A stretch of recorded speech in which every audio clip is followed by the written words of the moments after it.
I thought Reddick might have rubbed the wall right there, but he's leaning on him. Here comes a crossover for Busher. Gonna pass them both. Way down on the apron. He's clear, guys. Chris Busher. Buffalo soldier in the heart of America. Stolen from Africa. Brought into America. She was fighting on your rival. Oh. It's me. Wiggy.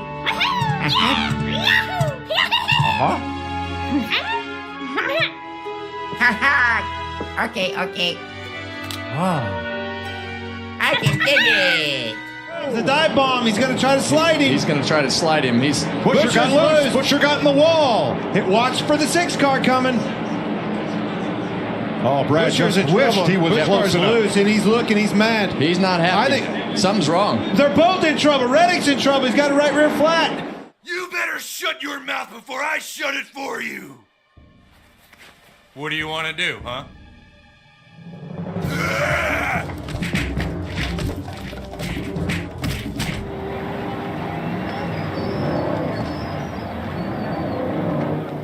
What was that? Hey, I wasted clean. I know, I f***ed up. I'm sorry. Hey, Chris. We have raced each other clean. I know. What was that about? As soon as I knew it wasn't going to work, I tried to back out and I got like...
Hello and welcome to another episode of the Full Send Half Mast podcast.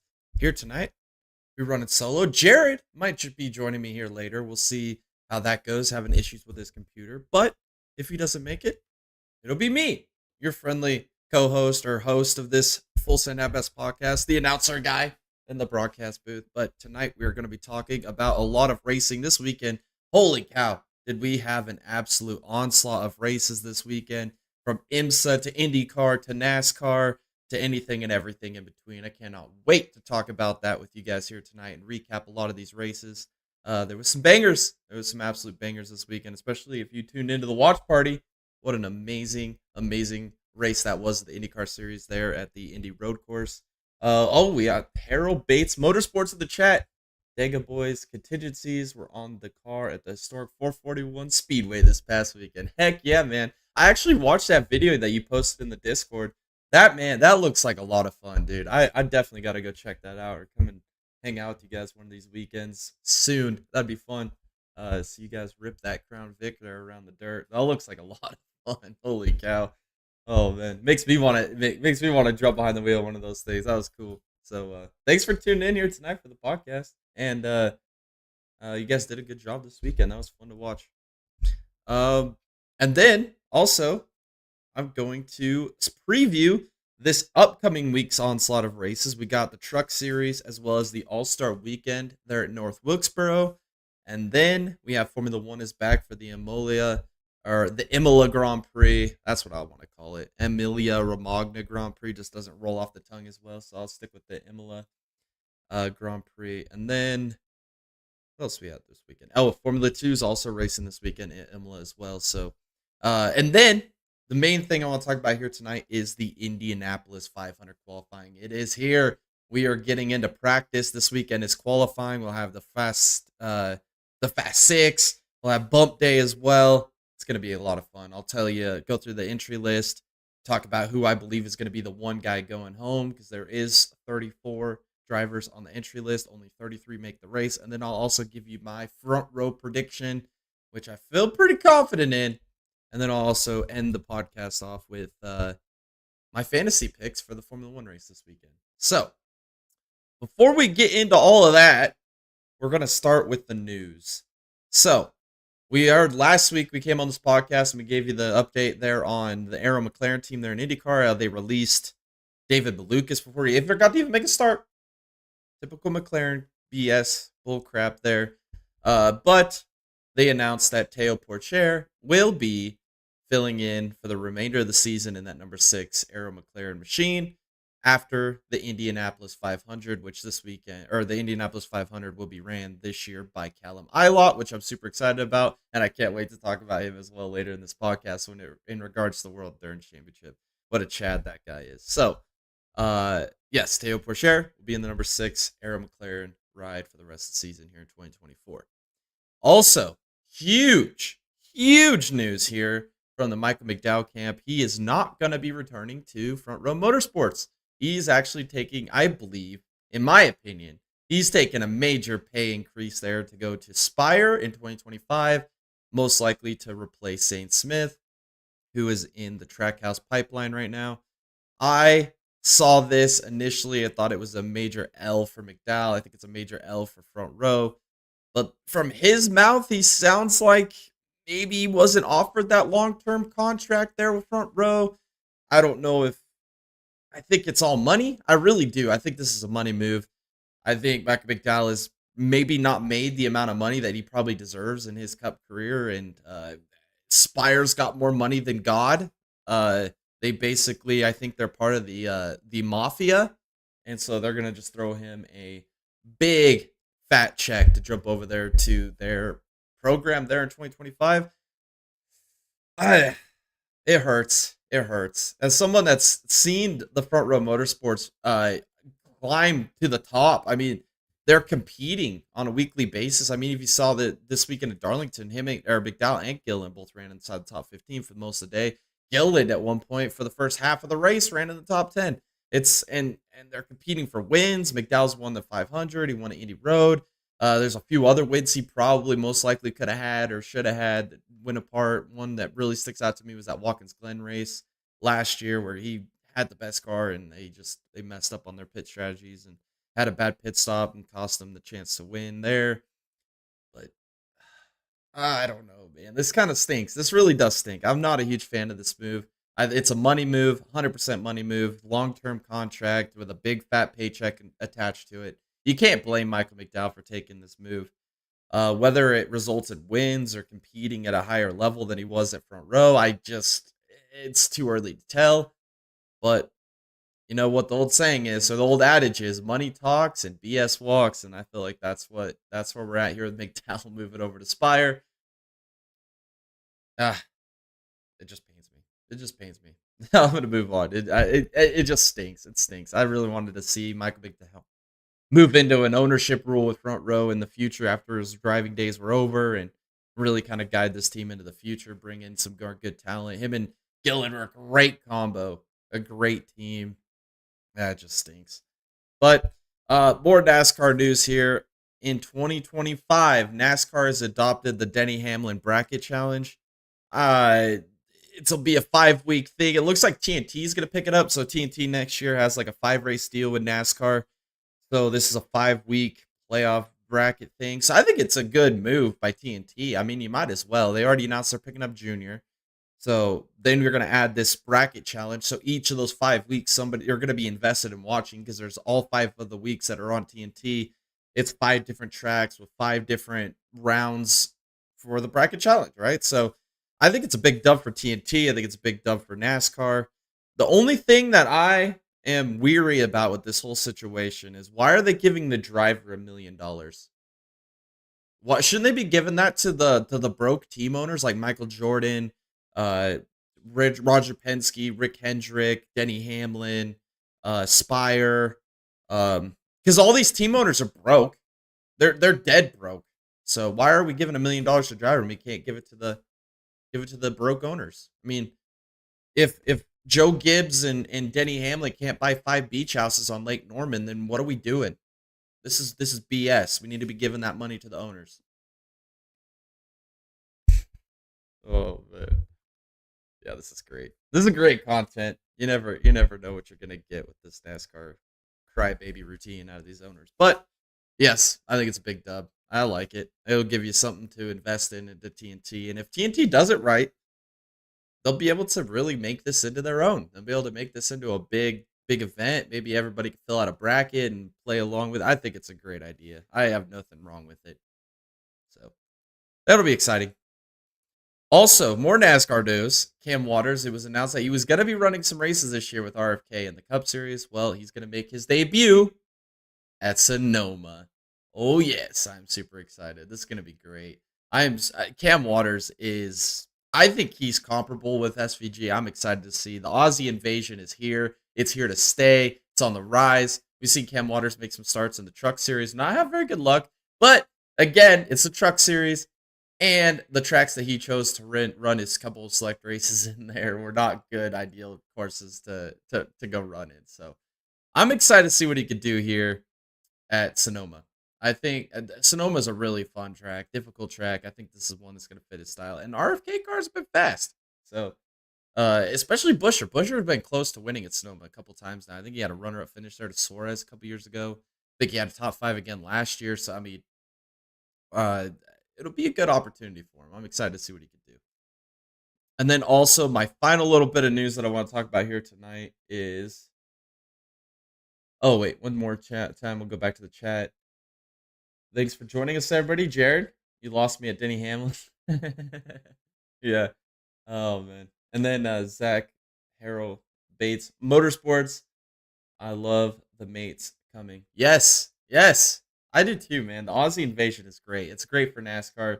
It's on not only putting the V8 supercars on the map, it's putting NASCAR on the map. It's putting the entire New Zealander, Australian racing attitude up into the premium. Because if you look at it, some of the best races in the world is happening right over there in the oceanic continent. I mean, it's great action. Like from dirt racing to road racing to V8 supercars to Formula 4s. I mean, it doesn't matter what it is coming out of Australia. It's so much fun to watch. And a lot of great talent already in the United States from that area competing at a high level. And I love it. I bring on the Aussie invasion. I love it. And yes, like I was saying, my final bit of news I want to talk about here tonight is the IndyCar hybrid debut. I believe it's July 5th through the 7th. They're at Mid-Ohio. I am super excited for this. It's been delayed. They're going to do it at the beginning of this year. It got delayed to after the Indy 500, and then that got delayed again, and then we didn't know if it was going to happen this year at all or not. And here it is, Mid-Ohio this year. We're going to get the hybrid debut. Dub move by IndyCar. If you look at every other major motorsport beside NASCAR, every type of motorsport is transitioning to this 6-cylinder hybrid technology engine package. It's the way of the future. Conserving your energy on these runs, running. I mean, at IMSA we got a electric motor control in the front, and then a gas engine control in the rear. I mean, it's a perfect combo that we have there in IMSA. 650 horsepower, I think, is what those IMSA cars have, or 670 horsepower. And I mean, that's just amazing races with the LMDH, LMH platforms that we have going on at GTP and with Hypercar as well.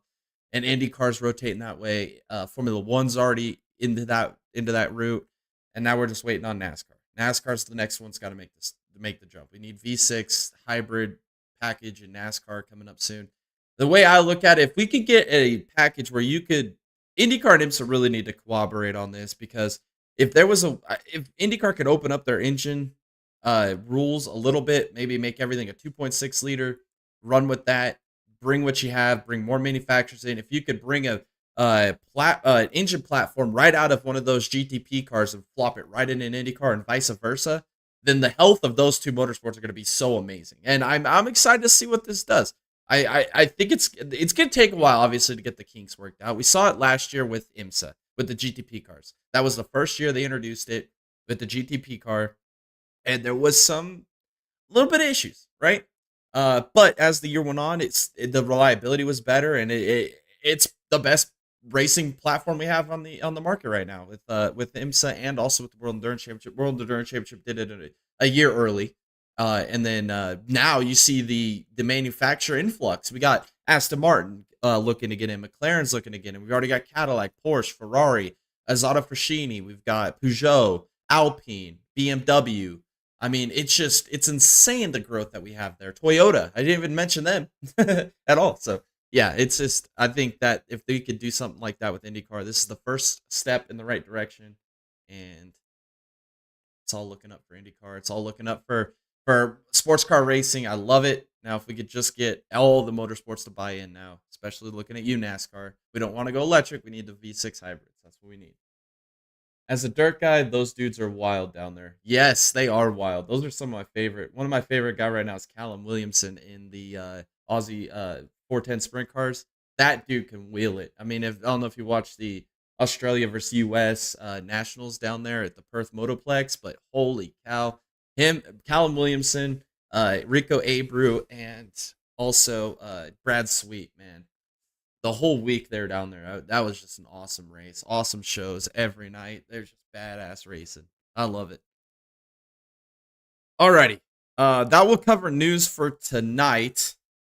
But next, I'm going to do a recap of this weekend's races, starting with the truck race on Friday, the Buckle Up South Carolina 200.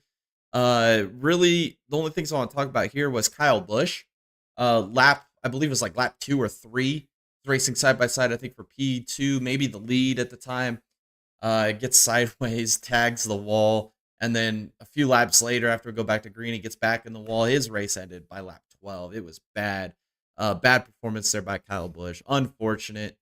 Heim swept the pole, both stages. Looks like he's going to win. And then we have a big wreck with 50 to go after pit cycles and everything happened there. Cycled Heim back through the field. There's just a big wreck. He was collected. And then from there, it looked like Eckes might win the race. Chastain was kind of lurking. Caution with 6 to go. And Chastain ends up winning in overtime. Big win there for the Watermelon Man. Gets the job done at Darlington in the Truck Series race. Congratulations to him. That was pretty fun to watch. All right, and then also on Friday was the Indy NXT Firestone Indianapolis Grand Prix. Race number 1. Saw Jacob Abel on pole. He went pole to Checkers, goes back-to-back. He won at Barber, wins here at Indianapolis, go back-to-back. The one thing I want to note about this race, though, holy cow, Jamie Chadwick, she finished on the podium, P3. What a fantastic job she did. She didn't just fluke her way into it. She didn't luck her way into it. She had the pace all day long. I think she started probably P5, P6, just worked her way steadily up to P3. And then we had a lot of late race restarts there, like multiple late race restarts. And sitting in the position she was, she should have been a sitting duck. I mean, they had great runs coming into turn 1, and she defended very well, didn't give away the preferred line into turn 1 there at the 80 road course, and she held on. She got it done, P3. And yes, she didn't have the pace of Siegel or Abel, but dang, what a performance she had there. I'm going to nominate her as the Driver of the Week nominee here. We'll talk about that later, but wow, what a drive she did. Unbelievable. Unbelievable. All right, now, Saturday, the World Endurance Championship, the Total Energy, 6 hours of Spa, Francorchamps. Oh, man, what a race this was. We saw the number 50 Ferrari on the Hypercar pole. We saw the Iron Dames, which was mine and Tom's dark horse last week on the podcast. They qualified on the pole for LMGT3. I'll just kind of break down some of the main incidents or some of the main turning points in this race. Hour 2, we had the number 15 BMW He ends up wrecking into the number 38 Jota. He made like a late move, ends up tagging the Jota, turns him around, and then the number 46 BMW. Oh no. Oh, that was my pick to win this weekend. Just because of Valentino Rossi. Yeah, they end up getting collected in that whole ordeal. It's so unfortunate. Nowhere to go for him. They just were a victim of shenanigans behind him with the GTP or with the hypercar traffic, and they get taken out. The reaction by Valentino Rossi though was classic. That dude can wheel anything, and then how emotionally invested he was in this team with this season has been great. And then when they got taken out, man, he was just. I love it. The raw emotion, the drama. It was great. It was great to see how passionate he was about that whole ordeal. Hour 3, we saw the number 5 Porsche Penske end up having an off-track excursion. Really, I feel like Porsche though was using this race as a test for Le Mans. You know, Roger Penske wants to win Le Mans so bad. He wants the 2 big things he has remaining on his list. He had the Rolex this year. He's won the Daytona 500. I mean, he's won Bathurst. He won just about everything, right?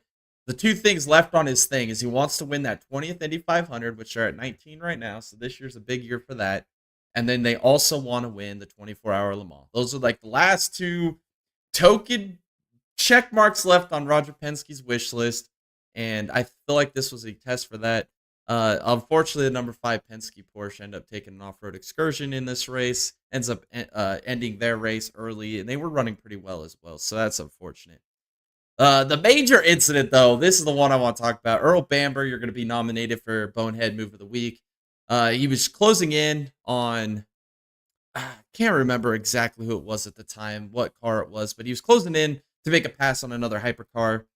And there was a slight gap there between the BMW, which was the GT3, LMGT3 traffic he was going through. He saw the little slight gap. He tried to make a move in between the hypercar and the LMGT3 car.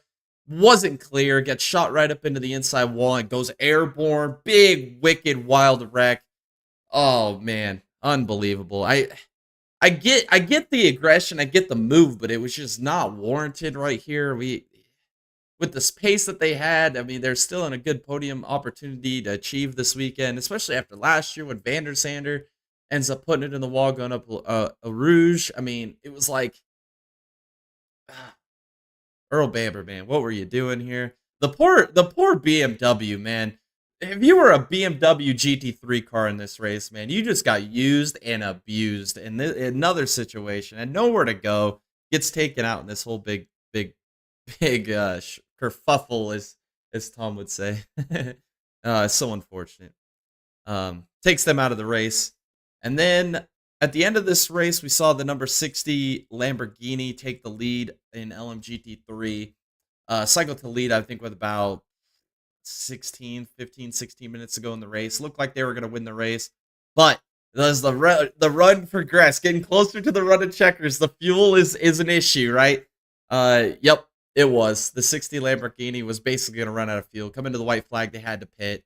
So they make their final pit stop. I believe they still came home in a P4 position, if I'm not mistaken, or maybe P3 right in front of the Dames. But then it turned into a battle between the number 91 Manthey and the number 92 Manthey machines there. And what was it? The 92 was just barely about to make it on fuel. They were right there on the cusp, maybe a lap to the good, or maybe gonna run out at the line, taking a full gamble there as they inherited the lead on the last lap. But they just didn't have the pace of their teammate, the number 91 Manthey, ends up taking the lead. But the best part about that, though, is Lights, the driver of the 91 at the time, when he made that pass, they interviewed him after the race, and he didn't even know that was the pass for the win. I thought that was great. He just made the pass. He didn't even know it was for the win. They didn't tell him or anything. He just makes the pass, ends up going to victory lane, sees the checker, and he's like, oh, I guess we won. So, yeah, and then in this is my big thing here with Callum Ilott. He's running the 8500. Holy cow, can this guy drive? Me and Tom last week came on this podcast and we said, watch out for the number 12 Jota this weekend. Porsche has been so good. They are still a dark horse. They haven't got a victory in the World Dirt Championship yet. They've been so close. And if anybody's going to do it, it's going to be Callum Ilott. Callum Ilott is an absolute Chad. Put on some great runs here early in this year. What was it, at Qatar? Had just an absolute Chad run to a podium. Unbelievable run there. And I was like, you know what? It's their time is coming. Me and Tom picked him as our dark horse. Guess what? The number 12 Joda Porsche ends up winning the race. Holy cow! Kellen Milot, what a Chad. Put on a phenomenal drive in this race. Built a gap. The team mastered the strategy. I mean, they out-strategized everybody in this race. Unbelievable performance. Him and Will Stevens in victory lane for the number 12 Joda. I love it. I love it when we come on here and we pick a dark horse, you know, as a potential somebody get a good top 5, maybe a podium, and then they go out and win. That just it's like we pay attention or something. I don't know. I love it. So yeah, they win in hypercar, and then the number 91 Manthey Porsche with Shaheen, Schuring, and Lights. They end up winning in LMGT3. What a phenomenal race there at Spa. One of the most iconic races. I mean, besides the 24-hour Le Mans, the 6-hour Spa is your second crown jewel event in the World Endurance Championship season, and what a phenomenal race that was. I'm probably going to go back and rewatch it. It was just that good from start to finish. And all the drama that ensued. I mean, the LMDH, LMH hybrid platform that we have, hypercar GTP platform that we got right now in sports car racing is amazing. I mean, it is some of the best racing in the world. It's phenomenal.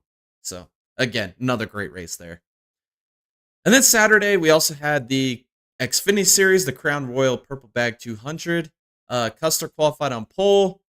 And basically that was the only upside there for anybody else besides Allgaier. Allgaier ends up sweeping the entire race. He wins stage 1, stage 2, and the race.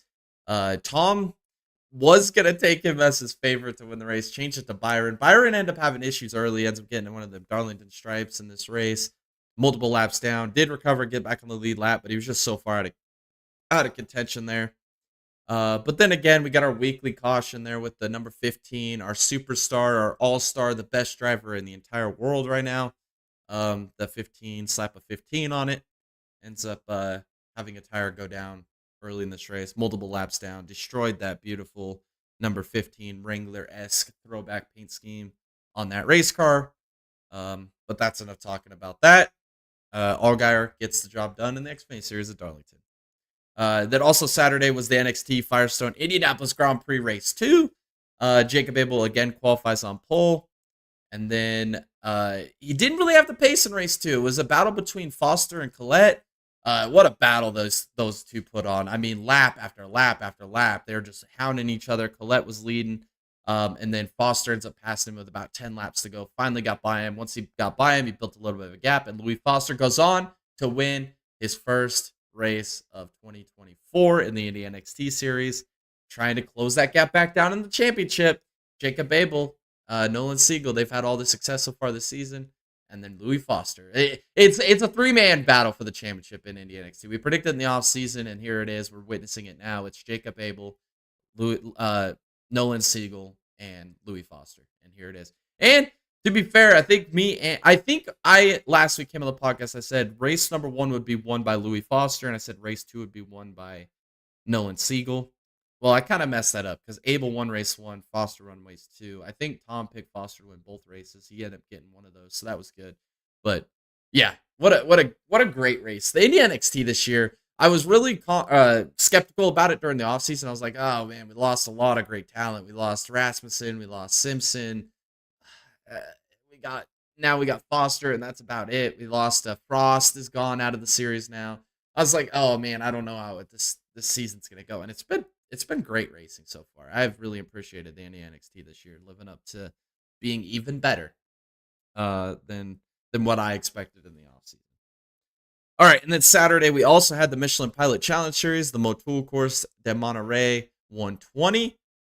We saw the number 69 McLaren on GS pole. They go on to win the race in Grand Sport.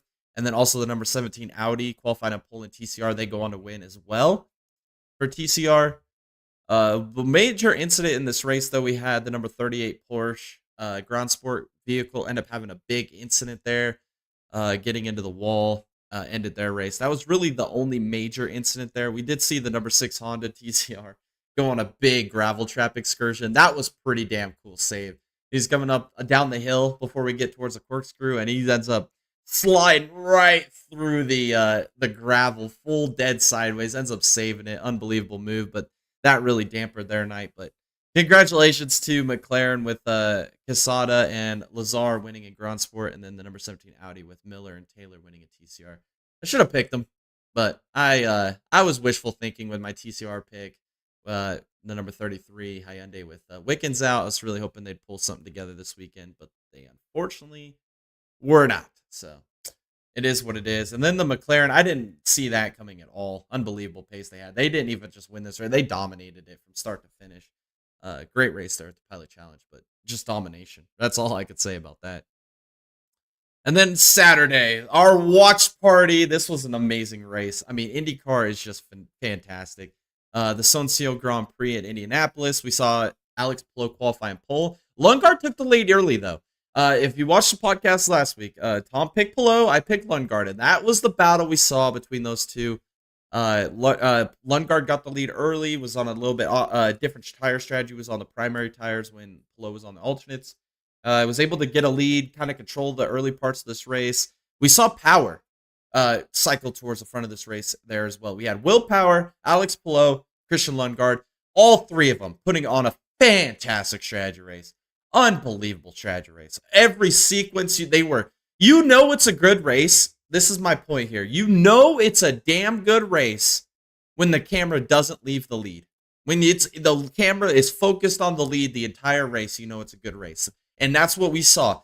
All race long, the camera was focused on Palou, Lundgaard, Power. All running within 2 seconds of each other the entire race. Through all the pit strategies, we're watching their pit sequences come down pit road, switching from primary. They had to use the alternates. They had to use a pair of scuffed alternates, and then they had to use their set of primaries as a 4-stop race. We saw just so many different strategies being played out. Whether you want to take the scuffed alternates now, whether you want to run the primary, it was just amazing. And seeing them leapfrog each other through pit sequences, and then having to fight back and conserving push to pass. And Palou did the best, I think, out of anybody. It's just typical number 10 Ganassi team has done amazing the last 2 years. Palou is just on another level. He's an amazing race car driver. Their strategy is amazing, and that's again what we saw. Everybody else trying to maintain gap or trying to extend a gap, having to use a lot of push to pass. Palou wasn't having to do that. Palou had more push to pass at the end of this race than anybody and had more pace. They played stint 3 is where the race really changed. That's when Palou was really able to take control of this race. They leaped Lundgaard through the pit sequence. Power kind of got stuck behind some lap traffic there through his sequence when it looked like he might be able to leap. Lundgaard wasn't able to make it happen. But overall, Palou, I mean, just absolutely phenomenal drive. Unbelievable drive there by Palou. What a race. What a race. I mean, no stage cautions, no comp cautions, no debris cautions, no manufactured restart racing, no Jesus Stone tires, and look what we get. One of the best races of the weekend. I mean, unbelievable. I think it might have been the best race of the weekend. I'm not going to lie. It was an amazing race, and I'm so thankful that our community voted for it for the watch party. Unbelievable. Thank you guys so much. I enjoyed that. Dallas jumped on with us. Me and Tom were in here. What a great time. What a great watch party for the month of May. And I can't wait to bring more later this month as well. So, yeah, congratulations to Palou. It's the Palou month, I'm telling you. I can't wait to break down qualifying here in a little bit at the end of this podcast and give you my front row predictions and maybe a little precursor to the Indy 500. But, wow. Hello. And after this weekend, the point standings there in IndyCar, Palou takes the points lead now. 12 points ahead of Will Power and 25 points ahead of Scott Dixon. Watch out for Scott Dixon, man. He's already got that win this season. It's kind of looking like, what did Tom say in the offseason? If Will Power going into the Indianapolis 500 is right there within reaching distance of the championship, watch out because he might just end up winning the championship. And I think that's what we're seeing. So here it is. Alrighty. Next, on Sunday, we had the IMSA series, the WeatherTech Sports Car Challenge with the Motel Course de Monterey, powered by Hyundai. And we saw the number 01 Chip Ganassi Cadillac qualify on GTP pole, the number 4 Corvette on GTD Pro pole, and the number 45 Lambo on GTD pole, excuse me. We had a debris caution on hour 2, kind of changed the race with strategy. We saw the number 31 Action Express Cadillac get to the lead.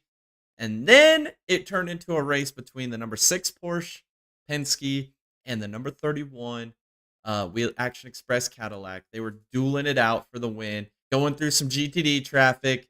The number 12 or the number 31 Cadillac with Jack Aiken behind the wheel. Dear Lord, of course it's Jack Aiken.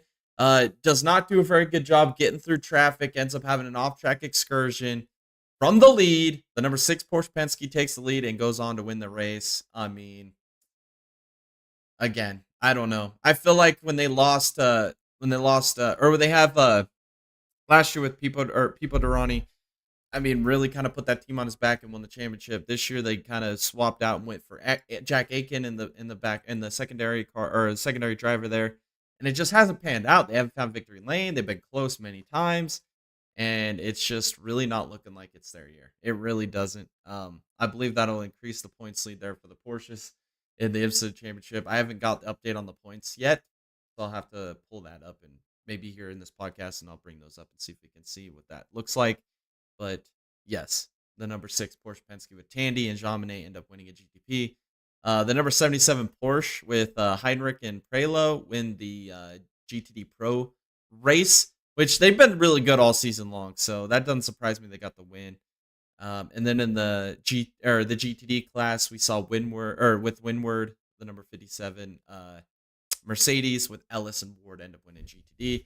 I believe that will be like their second win this season because they won at the Rolex as well. So congratulations to them this weekend.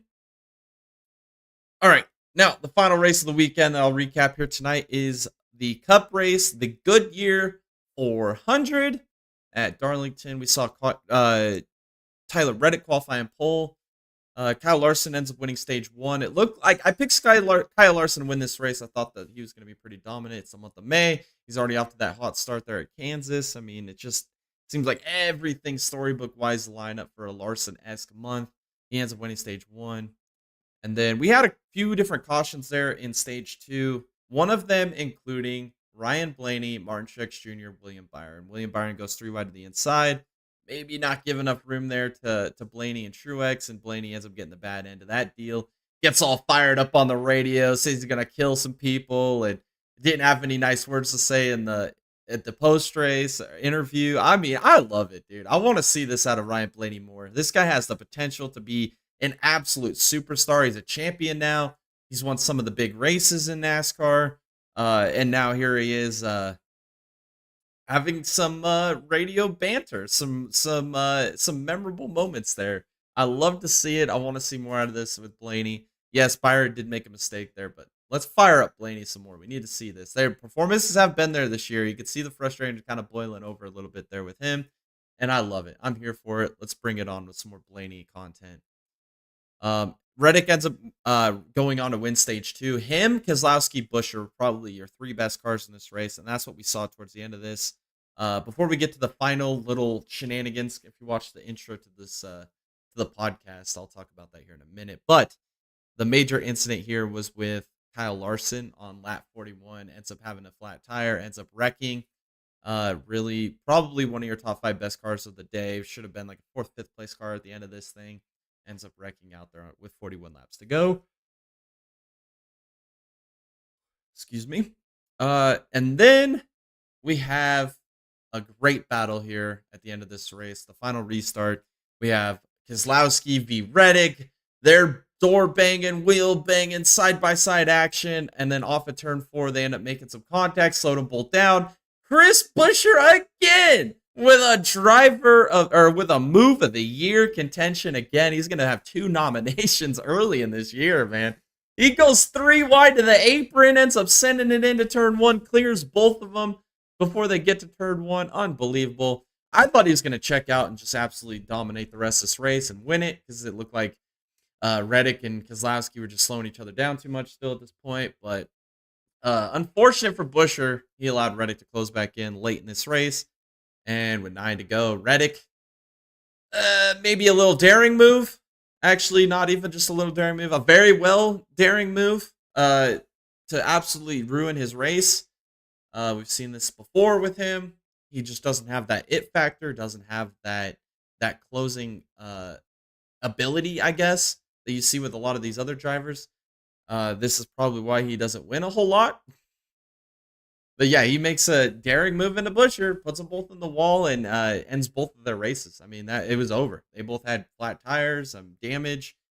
Both had to make late pit stops. Unfortunate there. Keselowski goes on to win, breaking a 110 race winless streak. I picked him like 4 or 5 times this year already. I said I'm going to stay away from picking him until he gets this win and breaks through because I just don't want to jinx him anymore. And I'm glad I didn't pick him this weekend because he got a job done, man. It was awesome to see. So happy for Brad.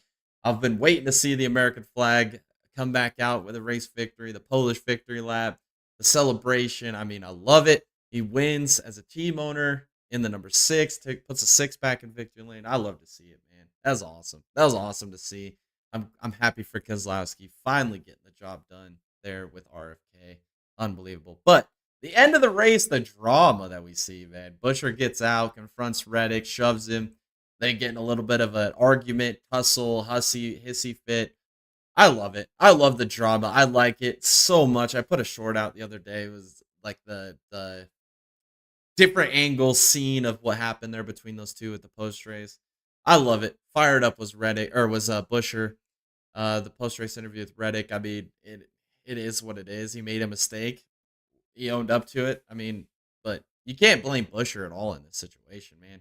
He's been so close to winning. I feel like he got robbed out of Kansas. I feel like he really should have won that race, or he did win that race. With NASCAR really nothing NASCAR posted about that race really puts into perspective that Larson actually won that race, but it is what it is. You got to live with it. NASCAR makes their decisions. I'm living with the decision they made at the Daytona 500, even though I feel like that one was wrong as well. I still feel like Atlanta was wrong. I feel like Blaney actually won that race, but it doesn't matter. It doesn't matter. NASCAR, Big Daddy NASCAR makes their calls, makes their decisions, and that's what we saw. But yeah, I love it. I love it. Buescher. I mean, the amount of testicular fortitude that this man has. He is racing with an absolute vengeance this year. I mean, what do we call him? Big Balls Buescher now? I mean, unbelievable. Two weeks in a row makes some of the greatest moves I've ever seen. At the end of this year, when we do the Move of the Year segment, which is going to be new this year, he's going to have 2 nominations already on there. Unless some crazy people make some crazy moves over the next 6-8 months here. I mean, he's already got the only 2 nominations on that poll so far. So that was awesome to see.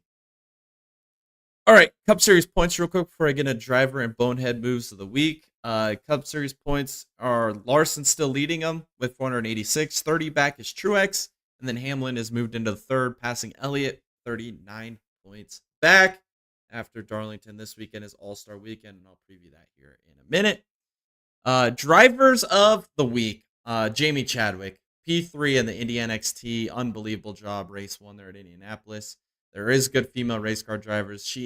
This is the year that me and Tom came into the offseason. We said, this is the year she's got to show something. She's got to do something. Like last year was her learning year. She's got to start putting together some performances, especially considering that a lot of the top talent in NXT are gone now. You have to show out. You have to prove that you're here to make it in IndyCar, and she did it this weekend, man. With as many attempts that people had to try and overtake her and they couldn't get it done.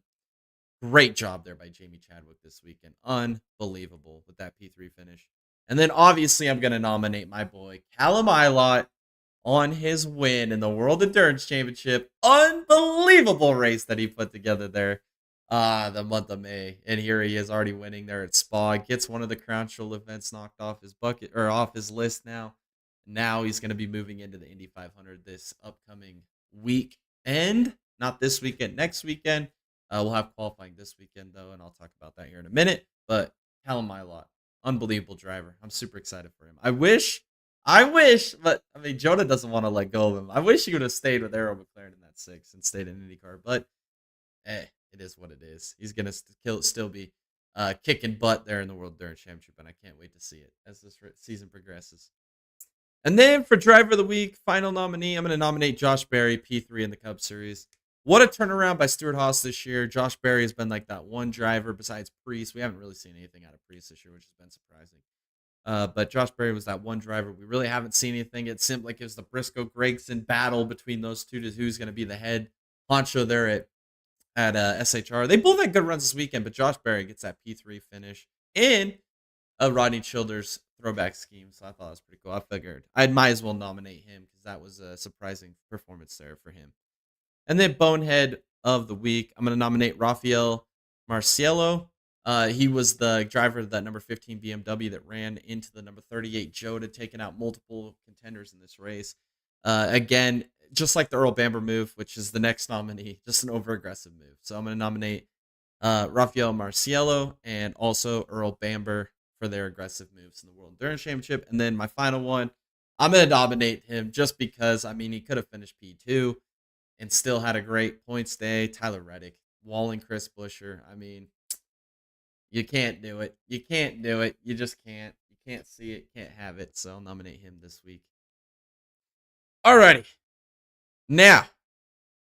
Oh, one more points battle here with the World Endurance Championship. I should have went over this earlier. But in the championship lead in the World Endurance Championship is the number 6 Porsche with Lotur, Estre, and Vanthor with 74. Second place, the number 12 Jota. They're up in the P2 in the Drivers' Championship here with Ilott and Stevens at 52. They're only 22 back. And then third is the number 7 Toyota. The winners there at Imola with Kobayashi, Conway, and DeVries. They are at 46, so they're 28 points back from the race lead. Alrighty, that will recap this weekend's races. And that will lead me into my next segment. I believe I should do that now. Thinking. I didn't really plan on where I wanted to put this in on the podcast. We'll just keep rolling. We'll go into race predictions here for this weekend. So this weekend's races include the Trucks in Cup Series at North Wilkesboro for the All-Star Race Weekend event there. The IndyCars are still at Indianapolis. They're all week long, all next week long. They're going to be doing practice and qualifying this weekend, so I'll preview my front row. Maybe the ones to watch on bump day, who's going to be the one entrant to go home. And then also Formula One, the Imola Grand Prix weekend. I'll give you the preview there. Notable entries this weekend, we got Brennan Queen. We've seen him a lot in the car store. He'll be in the number 1 Tricon truck this weekend. Sammy Smith will be in the number 7 Spire. Eric Almirola making a truck series start this weekend with Hattori in the number 16. That's exciting. And then Ross Chastain back in the truck again with Nice in the number 45. And then in the Cup Series, the All-Star Open, we got Kaz Gralla in the 15 Rick Rowe Racing Machine, as well as Timmy Hill in the number 66 MBM Machine. And then in the All-Star Race, AJ Allmendinger will be running in the All-Star Race this year with Colleague in the 16. He won that race at the Roval last year, which locks him into this year's All-Star Race, so he will be running this weekend. So that's awesome to see AJ back in the All-Star Race in the Cup Series. All right, predictions on Saturday, the Truck Series, the Wright Brand 250. It is... where'd I start? All right, my prediction for this weekend, my pick to win this race, I think he's going to go back-to-back. I'm going to take Ross, the Watermelon Man, Chastain. He's going to get the job done this weekend in the Truck Series race on Saturday. And I believe that my dark horse, I'm going to take this guy just because he's a short track guy. He's in a Tricon truck. I think it'd be so cool to see somebody win in their first start. I'm going to go Brennan Queen. I think he has a great run this weekend. We've seen what these Cars Tour guys can do. When they move up to trucks, Xfinity, no matter what it is, they always seem to have a good run. I don't see anything different here with Brennan Queen this weekend. I haven't taken him as my dark horse. And then on Sunday, early morning, we got the F1 Emilia Romagna Grand Prix. I'm taking Max Verstappen to win this weekend. I think he gets redemption. The sky isn't going to fall twice. It's already fallen. So I'll take Max Verstappen to get back on the top step of the podium there and continue to extend his points championship lead in Formula One. And then my dark horse, I think he got robbed. If that safety car would have came out one lap sooner, dude, he would have been the winner of the Miami Grand Prix. I'm going to go with Oscar Piastri. I think last weekend, that was just bad luck. I don't think he could have scripted luck any worse than that last weekend or 2 weekends ago for Piastri. Had the race in control, was right there running comparable lap times with Verstappen. Safety car came out one lap sooner. He would have cycled the lead. He would have won that race and not Lando. And he ended up having issues with his wing, with the contact with Sainz, and end up finishing back outside the points. I think he gets redemption this weekend, finds himself on the podium, and really kicks off or gets that momentum built for Monaco, which is the one everybody's got circled on their calendar for this end of the month of May.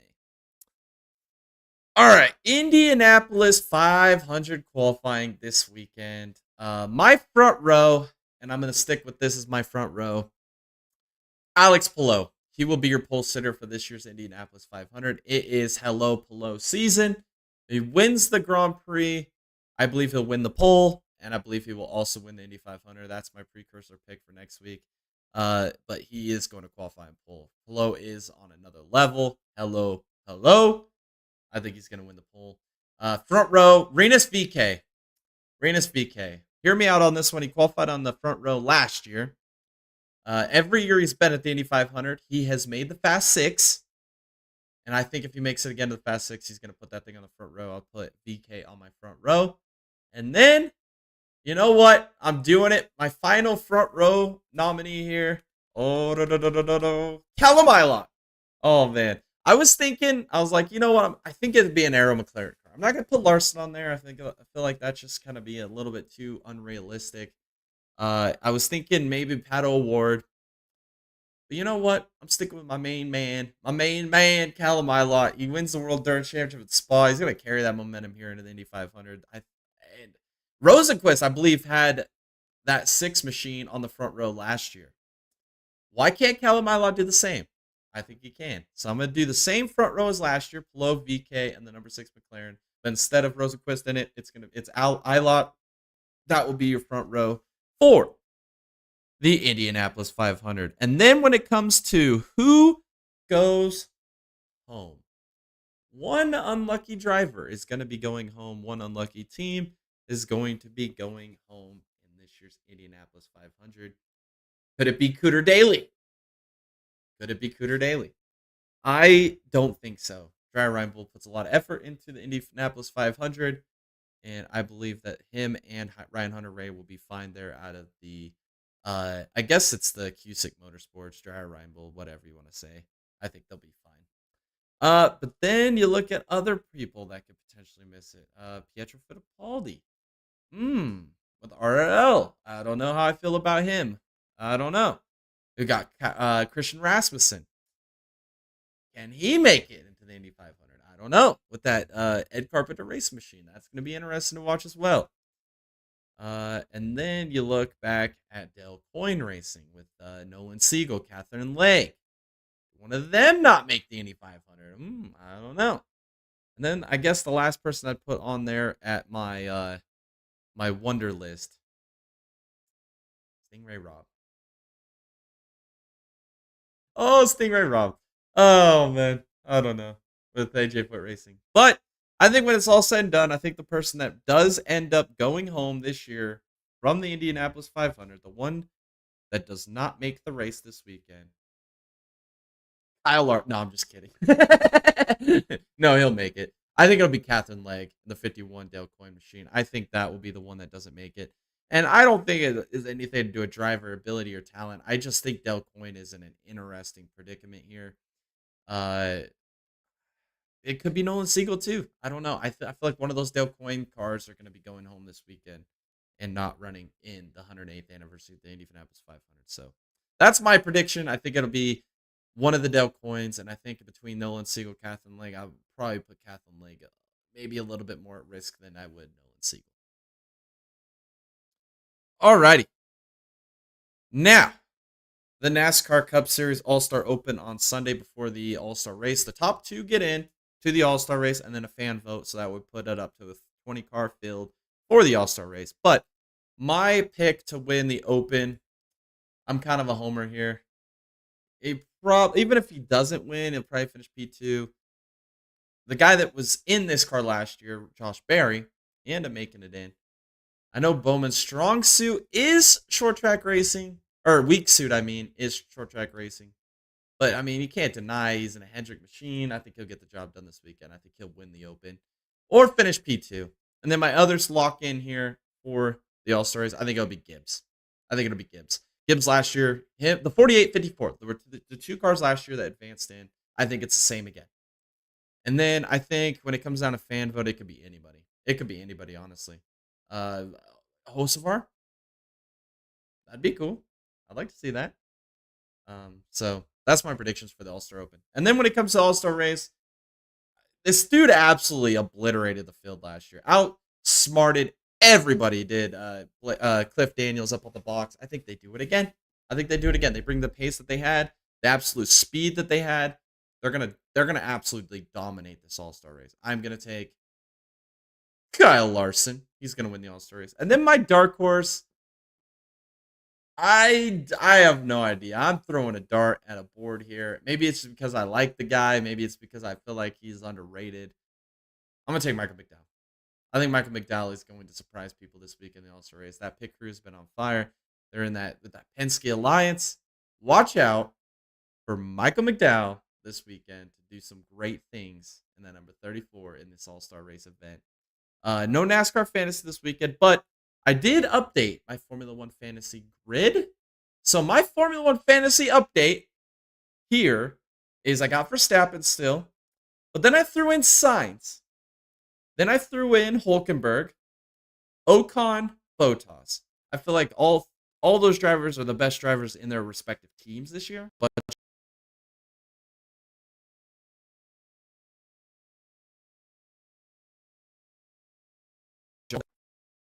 I'm back. I froze for a minute.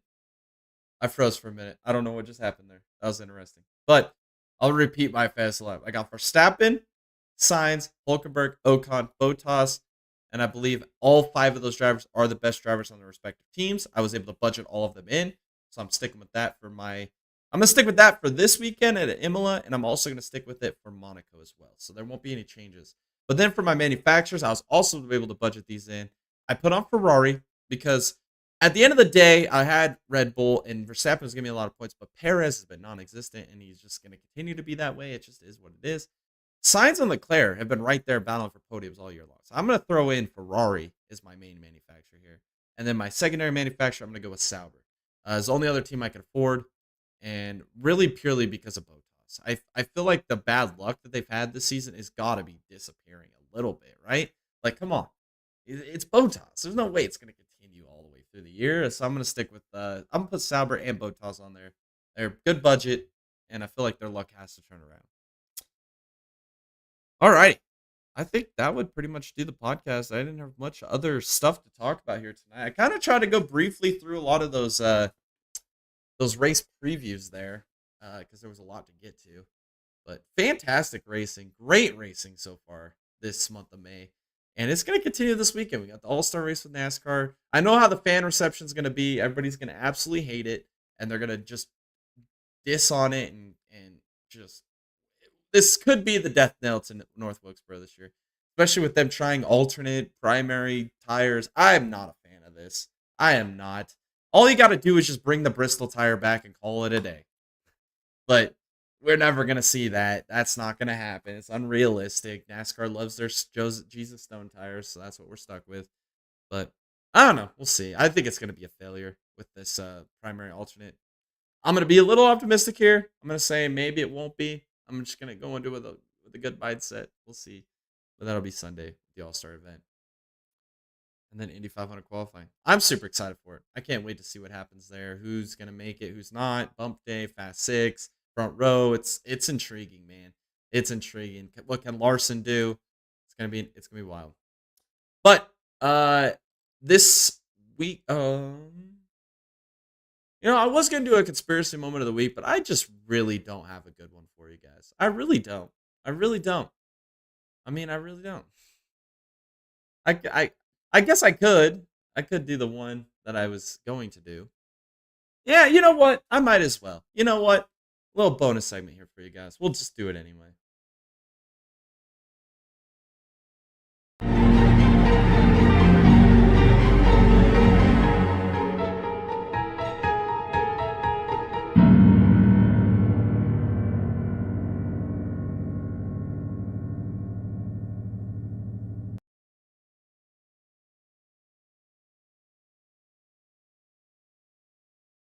Alrighty. My conspiracy moment of the week is Michael McDowell went to Spire because they gave him a fat check. You can't deny the fat check. Ooh. Also, NASCAR stole Denny Hamlin's. NASCAR stole Denny Hamlin's bracket challenge, sold the idea to TNT, and they're going to end up giving Denny Hamlin some money because all he does is complain about how broke he is. And that's going to be the way that we secure this new charter agreement with the RTA and with the NASCAR and with the tracks.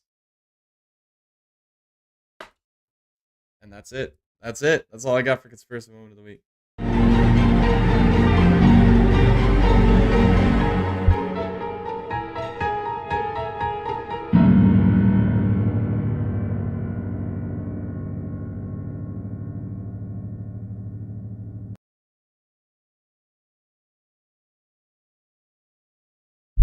Alrighty.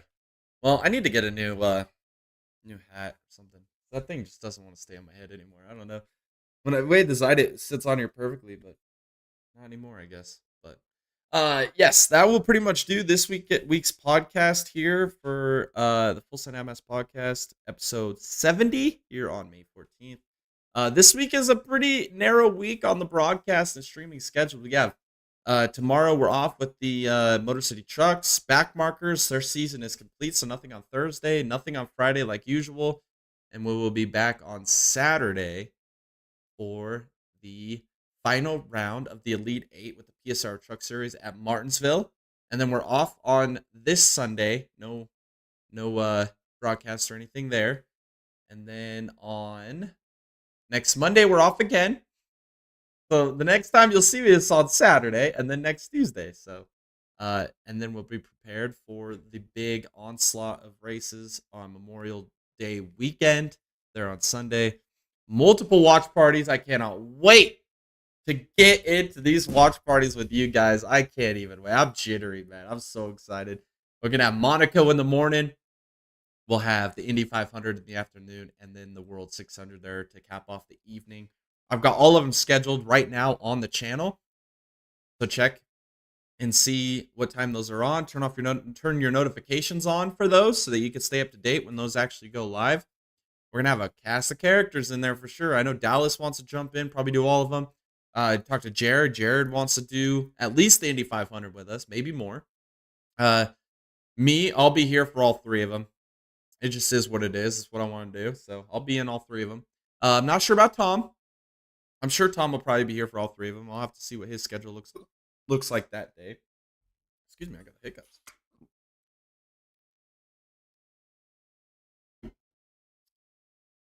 Much better. See, I don't know if Tom will be in on all three of them or... Never mind, I still got the hiccups. Dang. Nothing better than some cold H2O. Alrighty. I think I'm good. Yes, I don't know if Tom will be on all three of them or not. We'll have to wait and see what his schedule is or what his plan is for that. But I'm sure he'll be in at least one or two of them, so that'll be good. And then, I think, what else? Oh, we got some big time stuff coming up this summer.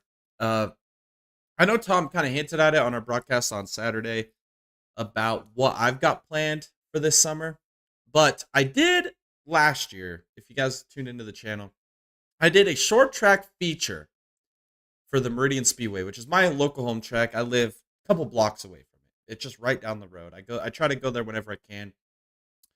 I haven't been able to go at all really this year. I went one time last weekend when that race ended last weekend. I was able to go and catch the final main event there, but I haven't really got to spend a whole lot of time there. But with that being said, with the PSCRL series coming to an end, and getting into the summer months, I'll have a little bit more time on Saturdays to do what I kind of wanted to do. This is what I want to do with this whole channel to begin with, is I want to start making a lot more documentaries, a lot more short track features. I want to start being more active at these small racetracks, short tracks around the country, and try and promote them a lot more.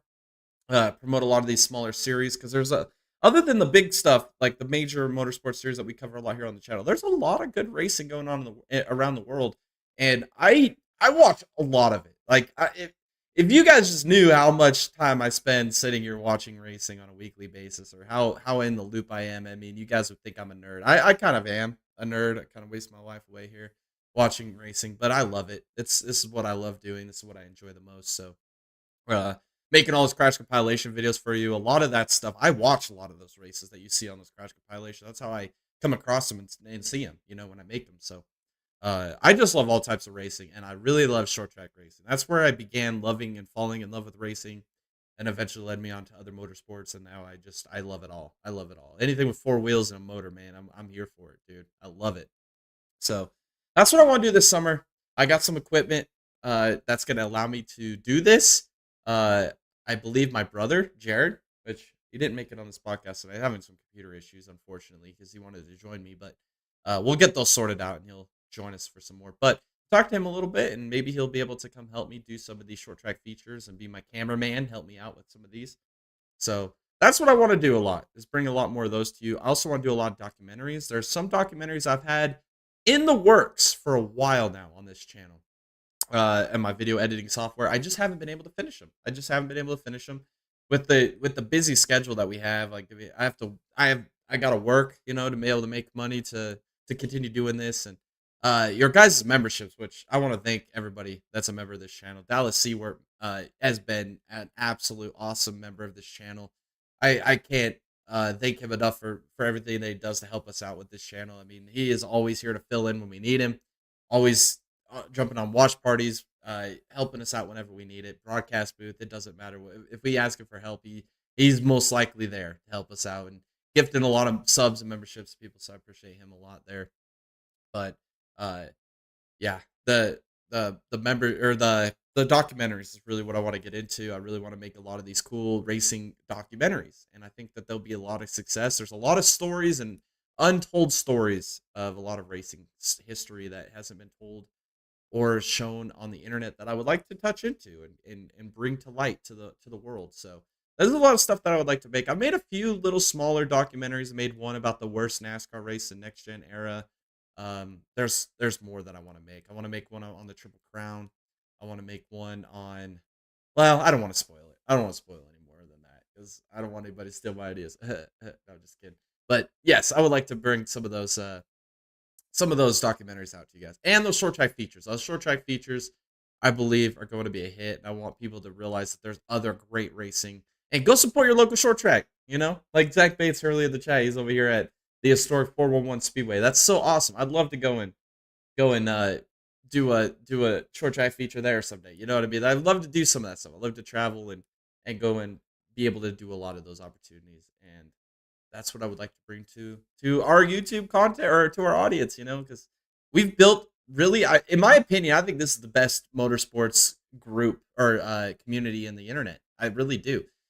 We have so many people that are subscribed to this channel, and our Discord even, that love all types of racing. We got people from all different areas of the world that love different types of racing. Our thriving Discord, come join it. I mean, there is just anything and everything for everybody, from all types of racing that you could possibly enjoy and like and keep up with. And that was the whole point of this YouTube channel, was to build me and Tom to come out here and spew our BS on weekdays and pursue our dreams of being racing broadcasters, but also to share racing for this generation and future generations to come, because the racing community is big, but it's also small too. I mean, it doesn't have the reach that a lot of other sports around the world have, and we're trying to grow it for generations to come.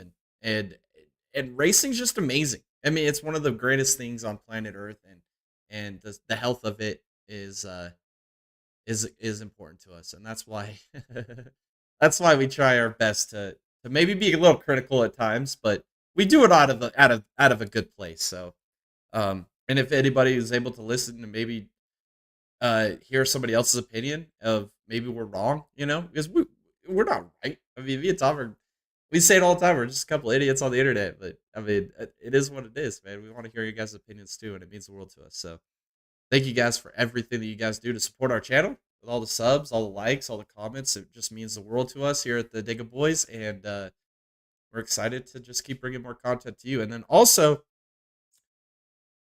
our big event this summer, I cannot wait to bring it to you. I got to get all the kinks and everything and all the details worked out. I'm hoping to get a promo video out for it here soon for the greatest event at Talladega, the 499, the Nexus 499 marquee event. I can't wait to bring that to you guys here this summer. We're still working on maybe the format, maybe get some of the entry list up and everything like that, and start promoting it here within the next couple of weeks because we are closing in on it. So stay tuned to the channel for that. But thanks to all of our channel members. I went over Dallas. Thank you, Dallas. We got Mad Duck. We got Bryce Saucier. We got Kevin Whalen. Stephen Doughton. Chris Stange. Caden Gargiulo.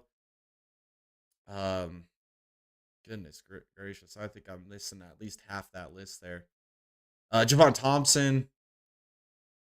There's a bunch. I'll show it here at the end of the podcast so you guys can see all the names. But we appreciate every single one of you. Oh, Telltaps. Can't forget Telltaps.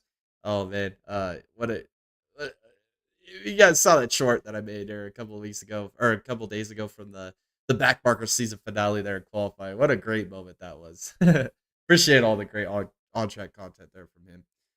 Make sure to go check out our merch store. Get some Digga Boy swag, some good old swag. Big Daddy IMSA, Big Daddy NASCAR. There's some Andy Jesus stuff on there too. I mean, there's all kinds of awesome, cool merch, quality merch that goes back to help us continue to make this awesome and great content for you guys here on YouTube. Go get you some swag. Go rep it. Go rep the boys out in public. I love it. Also, go follow us on all of our socials. We got X, we got Patreon, we got Facebook, TikTok, as well as Instagram. We post a lot of stuff on there as well. A lot of cool stuff on our Patreon. Go follow us on our Patreon. We got the full-length crash compilation videos on there, the ones that YouTube doesn't like, the demonetized ones. They're at their full length of an entirety without all the edits that I have to make on the YouTube-friendly versions. So go do that. And there's also some extra content on there. Getting exposed in 4K, I guess. Tom would say. Tom and Nacho Libre, the stars of that video for sure. So go check that out. And subscribe to our Patreon. Again, all that goes back to help us continue to make great content for you guys here on YouTube. Shout out to all of the leagues, especially Backmarkers. Our season is done. We had a great season with them.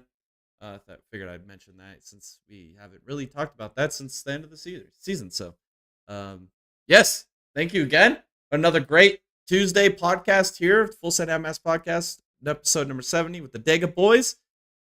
Jay, your co-host, your host tonight, your announcer guy in the broadcast booth. Thank you guys for tuning in, and I cannot wait to see y'all in the next one.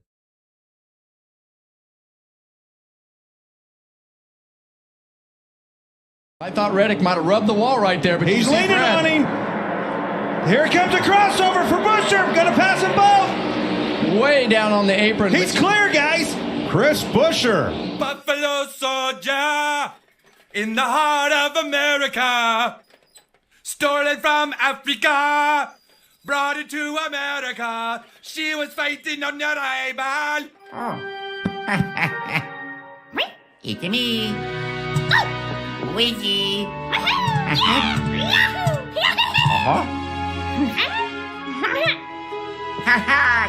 Okay. I can dig it.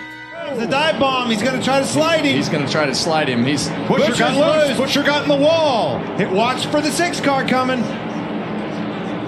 Oh, Brad just wished he was close enough. Loose, and he's looking. He's mad. He's not happy. I think something's wrong. They're both in trouble. Reddick's in trouble. He's got a right rear flat. You better shut your mouth before I shut it for you. What do you want to do, huh?